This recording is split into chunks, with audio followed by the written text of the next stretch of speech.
అంత పెద్ద హమేషా అప్పుడప్పుడు సారీ ఫ్రెండ్స్ చాలా ఘోరం.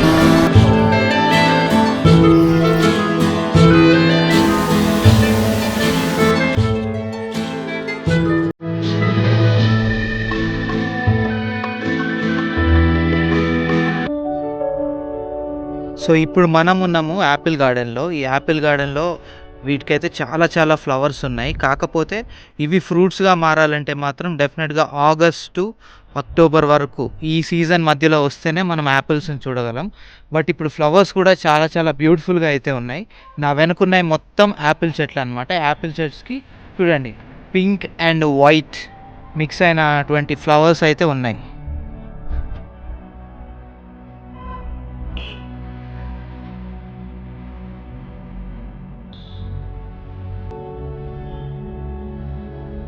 ఈ యాపిల్ గార్డెన్స్ దగ్గర డైరెక్ట్గా ఈ యాపిల్ గార్డెన్ ఓనర్స్ ఎవరైతే ఉన్నారో వాళ్ళు చిన్న ఒక అవుట్లెట్ని అయితే పెట్టారు. ఆ అవుట్లెట్లో మనకి ఏముంటాయంటే యాపిల్ చట్నీ ఉంటుంది, యాపిల్ జామ్ ఉంటుంది, అలాగే గోల్డెన్ యాపిల్ జ్యూస్ అనేది ఇక్కడ చాలా చాలా ఫేమస్. సో ఈ మూడు అయితే ఇక్కడ చాలా బాగా ఉంటాయి. ఒకసారి వీటిని మనం టేస్ట్ చేసి చూద్దాం.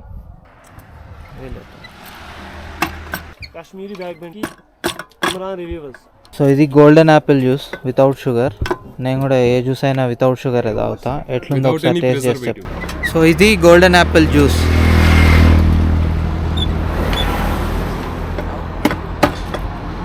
చాలా బాగుంది. Hand pressed and cold pressed కాబట్టి చాలా బాగుంది. లోటస్ స్టెమ్ కుర్మా అంటే ఇది యాక్చువల్గా మన సైడ్ తామర పువ్వులు అంటే లేకపోతే అల్లి పువ్వులు ఇట్లాంటివన్నీ మనం బతుకమ్మలకి వాటికి వీటికి వాడుతుంటాం. వీళ్ళు దీంతో ఏకంగా ఏదో కుర్మా చట్నీ పెట్టేసుకొని ఇగో తింటారు. టేస్ట్ చేయాలని ఉంది కానీ ఇప్పుడు కుదరదు. ఇది యాపిల్ చట్నీ. సో యాపిల్తో పచ్చడి కూడా పెడతారంట. ఏ కచ్చా యాపిల్ से बनाते चटनी? ये एप्पल चटनी जो है कच्चा एप्पल. अच्छा.